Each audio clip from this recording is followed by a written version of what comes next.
There is no such thing as a slut. There is no such thing as a bitch. There is no such thing as someone who's bossy. There's just a boss. Oh, you know, like she just writes songs about her ex-boyfriends, and I think frankly that's a very sexist angle to take. No one says that about Ed Sheeran. No one says it about Bruno Mars. They're all writing songs about their exes, their current girlfriends, their love life, and no one raises a red flag there. It's a lot to process because we do exist in this society where women in entertainment are discarded in an elephant graveyard by the time they're 35. The female artists that I know of have reinvented themselves 20 times more than the male artists. They have to, or else you're out of a job. Constantly having to reinvent, constantly finding new facets of yourself that people find to be shiny. If a guy shares his experience in writing, he's brave. If a woman shares her experience in writing, she's oversharing. And she's over-emotional, or she might be crazy, or watch out, she'll write a song about you. That joke is so old, and it's coming from a place of such sexism.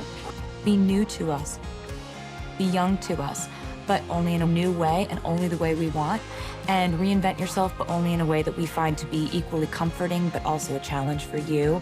Live out a narrative that we find to be interesting enough to entertain us, but not so crazy that it makes us uncomfortable. Everyone's a shiny new toy for like 2 years. I'm trying to be as educated as possible on how to respect people, on how to deprogram the misogyny in my own brain. Toss it out, reject it, and resist it. We don't want to be condemned for being multifaceted. Sorry, that was a real soapbox. No, oh Why my did I God, say sorry? Because we're trained to say sorry. Yeah, we Since were legitimately born. are. We're like, sorry, was I loud?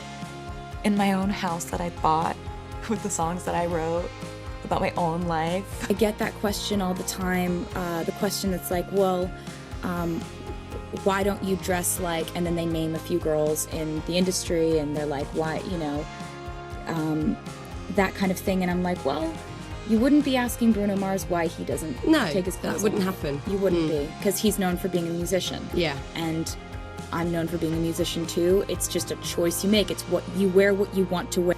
And I saw that as a female in this industry, some people will always have slight reservations about you. Whether you deserve to be there, whether your male producer or co-writer is the reason for your success, or whether it was a savvy record label. This is just what happens to a woman in music if she achieves success or power beyond people's comfort level. I decided I would be what they said I couldn't be.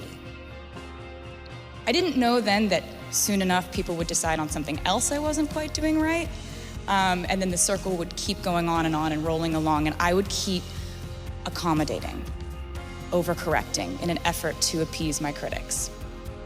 Now I'm actually a calculated manipulator rather than a smart businesswoman. Okay, I'll disappear from public view for years. It's 10 years I have watched as women in this industry are criticized and measured up to each other and picked at for their bodies, their romantic lives, their fashion. Or have you ever heard someone say about a male artist, I really like his songs, but I don't know what it is. There's just something about him I don't like.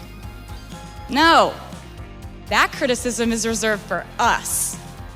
But you know, I've learned that the difference between those who can continue to create in that climate usually comes down to this: who lets that scrutiny break them and who just keeps making art.